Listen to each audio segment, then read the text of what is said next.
Сәлем баршаңызға. Бүгін сіздерге дәмді болып шығатын құймақтың рецептісімен бөлісемін. Менімен бірге болыңыздар.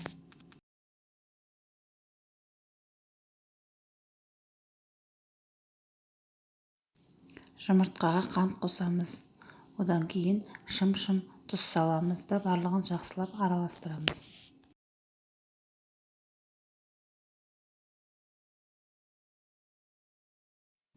Одан кейін сүтті аз мөлшерде құйып, аздап ұн салып араластырып отырып құямыз. 3-4 бөлікке бөліп құйған жақсы. Сол кезде құймағымыз біркелкі болып шығады.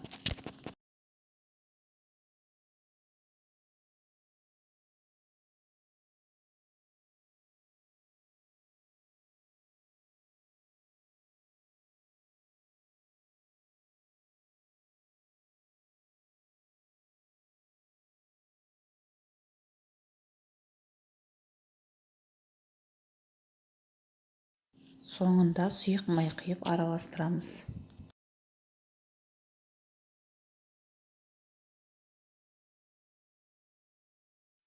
Біздің құймағымыз осындай сұйық болу керек. Табаны жақсылап қыздырып аламыз. Одан кейін оған бірінші күлшені пісірген кезде ғана сары маймен майлап аламыз.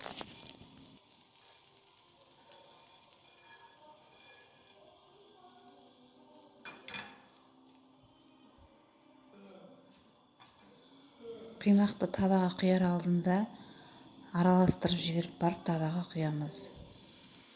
Құймағыңыз жұқа болып шыққанын қаласаңыз, табаға аз мөлшерде ғана құйсаңыз жұқа болып шығады. Ал егер көп құйсаңыз, онда құймағыңыз қалың болып шығады.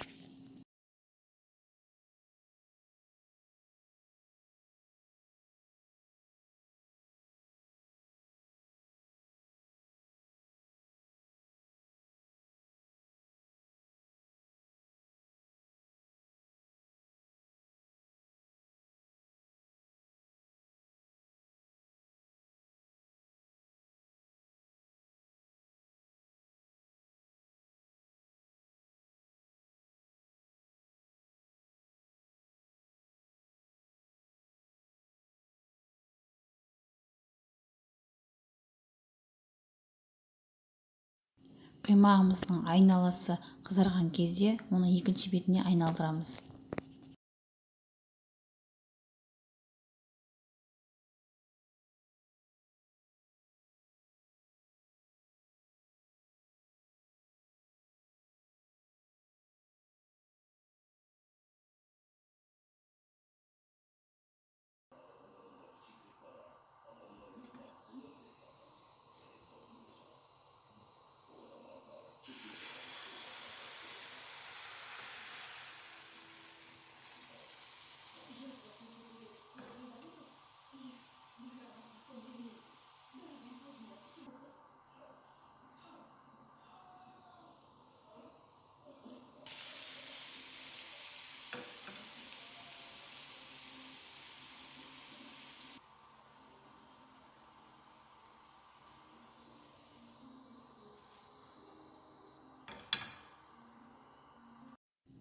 Мінекей, біздің құймақтарымыз дайын болды. Егер құймақтарыңыз бұрыннан дұрыс шықпай жүрген болса, менің рецептіммен дайындауға кеңес берем. Өте жұмсақ әрі тәтті болып шықты. Құймақтар сіздерге ұнаса, лайк басып менің каналыма тіркеліңіздер. Сіздермен бірге болған Салима.